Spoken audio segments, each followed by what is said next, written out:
పొంగనూరులో మళ్ళీ ఉద్రిక్తత. అసలు పొంగనూరు అన్నదే ఒక పెద్ద కలకలాన్ని రేపింది. గతంలో చంద్రబాబు నాయుడు గారి అంశం అయ్యండి, లేకపోతే ఇప్పుడు మిథున్ రెడ్డి గారి అంశం అయింది. మిథున్ రెడ్డి పర్యటన అడ్డుకున్న టీడీపీ వాళ్ళని వీళ్ళు మాట్లాడతారు. మిథున్ రెడ్డి వెళ్తే అక్కడ గొడవలు చెలరేగుతాయి, అందుకనే కట్టడైన పోలీసులు అంటారు.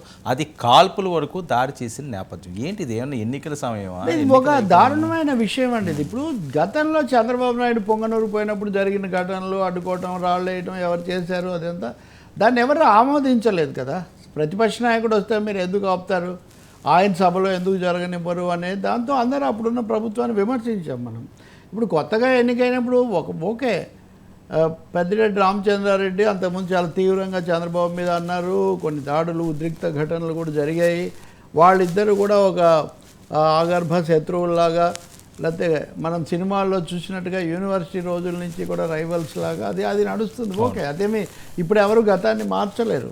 కానీ అక్కడ ఒక ఎన్నికైన ప్రజాప్రతినిధి ఎంపీ, అది కూడా మళ్ళీ ఎన్నికైనటువంటి వ్యక్తి అయినప్పుడు ఆయన వెళ్లకుండా ఎవరు ఎల్లకాలం ఆపలేరు అనేది ఒకటి తెలుసు. ఇప్పుడు చంద్రబాబు విషయంలో రుజువైంది అదే కదా. చంద్రబాబును మీరు అంతకుముందు ఆపడానికి ప్రయత్నిస్తే ఇప్పుడు ఆయన ముఖ్యమంత్రి హోదాలో వచ్చేస్తున్నారు, మొత్తం అన్ని స్థానాలు దాదాపుగా గెలుచుకొని. ఇప్పుడు ఏమైంది? కాబట్టి ప్రజాస్వామ్యంలో ఎవరిని పదవులు ఉన్నా లేకున్నా కూడా ఆపాలి అని అనుకోవటము, ఆపగలమని అనుకోవటం కూడా చాలా పొరపాటు. ఆ విధమైన వాతావరణాన్ని నా ఉద్దేశంలో ఆ పార్టీలే ముందు వద్దు ఇట్లాంటివన్నీ చెప్పాల్సిన అవసరం ఉంది. అధికార పార్టీకి ఇంకా కొంచెం ఎక్కువ బాధ్యత ఉంది. గతంలో అంటే ఎన్నికలు వస్తున్నాయి కాబట్టి అనుకోవచ్చు, ఇప్పుడిప్పుడే ఎన్నికలు ముగిసాయి. ఇప్పటి నుంచి జరిగే ప్రతి విషయం కూడా తెలుగుదేశం ప్రభుత్వం మీద, పాలన మీద రిఫ్లెక్ట్ అవుతుందన్న విషయం మనం గుర్తించాల్సి ఉంటుంది. ఆ పార్టీ కూడా గుర్తించాలి. గతంలో జరిగిన వెంటనే ఇంకా ఎన్నికలు రాబోతున్నాయి, చివరి ఏడాది పాటు ఎన్నికల వాతావరణం అది కాబట్టి అవన్నీ దానికోసము లేకపోతే వైసీపీ ఇట్లాంటిది అంటే అప్పుడు సరిపోయేది. కానీ ఇప్పుడు జరిగేవన్నీ దాని మీద ప్రతిబింబిస్తాయి. కాబట్టి పోలీసులు కూడా ఇలా కాకపోతే అలా చేస్తారు. మీరు బహిరంగ సభ కాదు హాల్ మీటింగ్ పెట్టుకోండి అంటారు, ఇక్కడ కాదు అక్కడ పెట్టుకోండి అంటారు. కానీ ఒక ఎన్నికైనటువంటి ఎంపీ నేను కృతజ్ఞతలో లేకపోతే ఏవో చెప్పడానికో మాట్లాడడానికో వస్తాను అంటే, మీరు వస్తే శాంతి భద్రతలు దెబ్బతింటాయి కాబట్టి మీరు రానేవద్దు అంటే దాదాపు గతంలో జరిగింది మళ్ళీ పునరావృతం అయినట్టు అవుతుంది. ఇంకా చివరికి ఎక్కడికి పోయిందంటే ఆయన మాజీ ఎంపీ అయిన రెడ్డప్ప, ఆయన ఇంట్లో వీళ్ళంతా సమావేశమయ్యారని చుట్టుముట్టి చివరిగా గాలిలో కాల్పుల దాకా వెళ్ళిందంటే తాజా వార్త నేను చూస్తున్నా, మరి వివరాలు ఇంకా నాకు తెలియదు. గాలిలో కాల్పుల దాకా వెళ్లాల్సినంత అనుమతించి ఉండకూడదు. చాలా ఈ ఉద్రిక్తత ఆందోళనకరమైన పరిస్థితి, ఇది మంచిది కాదు. దీన్ని ఆపాల్సిన అవసరం చాలా ఎక్కువగా ఉంది. తప్పనిసరి ఇందులో రెండో మాటకేం ఆస్కారం లేదు. ఎవరు చెప్పేది వాళ్ళు చెప్పనేయండి, ఎవరు మాట్లాడేది మాట్లాడండి, ఎవరు రాసేది వాళ్ళు రాయని. అదే కదా ఇంతకుముందు జరగలేదు అని ఆ విమర్శ చేసింది. మళ్ళీ అలాంటి పరిస్థితి వస్తే అన్ని పోలీసుల మీదకి తోసేస్తే అప్పుడు వాళ్ళు పోలీసులే అన్నారు, అవును, ఇప్పుడు మళ్ళీ వీళ్ళు పోలీసులే అంటారు. ఈ సస్పెండ్ కూడా చాలామంది పోలీసులు చేస్తున్నారు. ఇంకా అదే ఒకటి ఈరోజైతే ఓ పత్రికలో వైసీపీ పోలీసులు అని హెడ్డింగ్ కూడా పెట్టారు. దాని మీద ఎక్కడో మన ఛానల్లోనే నేను చర్చ చూసే, వైసీపీ పోలీసులు, టీడీపీ ఐఏఎస్లు.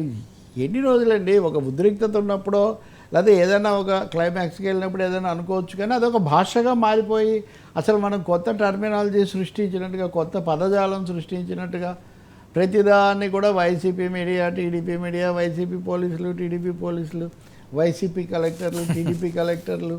అధికారంలో ఎవరుంటే ప్రభుత్వ కలెక్టర్లే ఉంటారు, ప్రభుత్వ పోలీసులే ఉంటారు, ప్రభుత్వ అధికారులే ఉంటారు. అలా మీరు చేయించుకోవాలి, ఒక పద్ధతి ప్రకారం పని చేయించాలి. కానీ ఈ పరిస్థితి రాకూడదు. ఇప్పటికైనా దీన్ని ఎంత తొందరగా దీనికి స్వస్తి చెప్తే అంత మంచిది. సో ఇదైతే ఇప్పుడు ఆరే మంటలు కాదు, ఇవి మొదట్లోనే ఇలా ఉన్నాయి. అంటే ప్రజలు అయితే ఇష్టపడరండి వీటిని. తెలుగు ప్రజల మీద నాకు ఎప్పుడు అపారమైన నమ్మకం. వాళ్ళు ఎప్పుడూ ఎవరికి నేర్పాల్సిన పాఠం వాళ్ళకి నేర్పుతూ ఉంటారు. ఈ ఉద్రిక్తతలు, ఈ గొడవలు ఇలాగే పడుతుంటే ప్రజలు ఈ పద్ధతిని అనుమతిస్తారని నేను అనుకోను. తప్పకుండా కారణమైన ఎవరైతే వాళ్ళు నిలదీస్తారు, వాళ్ళు ప్రశాంతతను కోరుకుంటారు. తప్పకుండా ప్రజలు కోరేది ప్రశాంతత కావాలి, ప్రజాస్వామ్యబద్ధంగా ఉండాలి. మూడవది చిన్న పెద్ద బలబలాలు, అధికారం అనధికారంతో నిమిత్తం లేకుండా ఉండాలి. గతంలో తప్పులను మేము చట్టబద్ధంగా శిక్షించండి, ఎవ్వరు కాదని లేదు కదా. గతం మీద మీరు నోటీసులు ఇస్తే, కేసులు పెడితే, లేకపోతే వాళ్ళ మీద ఎఫ్ఐఆర్లు నమోదు చేస్తే ఎవరు కాదంటున్నారు. ఇంకా అటువంటిప్పుడు మళ్ళీ కొత్త ఉద్రిక్తతలు కొని తెచ్చుకోవాల్సినటువంటి అవసరం ఏముంది? అది నష్టం వాళ్ళే కాకుండా. ఇంకొకటండి, ఒక పట్టణంలో ఉద్రిక్తత వచ్చిందనుకోండి, ఆ రెండు పార్టీలు కాదండి, ఇతరులు ఎక్కువ సఫర్ అవుతారు. ఇద్దరు ప్రత్యర్థులు వాళ్ళు అవతల వాళ్ళు సిద్ధంగా ఉంటారు, వాళ్ళ ఆలోచనలు వాళ్ళ యంత్రాంగాలు. కానీ మామూలు మనుషులు దైనందిన జీవితము, అక్కడ వాతావరణము, ఆర్థిక జీవన కార్యకలాపాలు ఇవి స్తంభించిపోతాయి.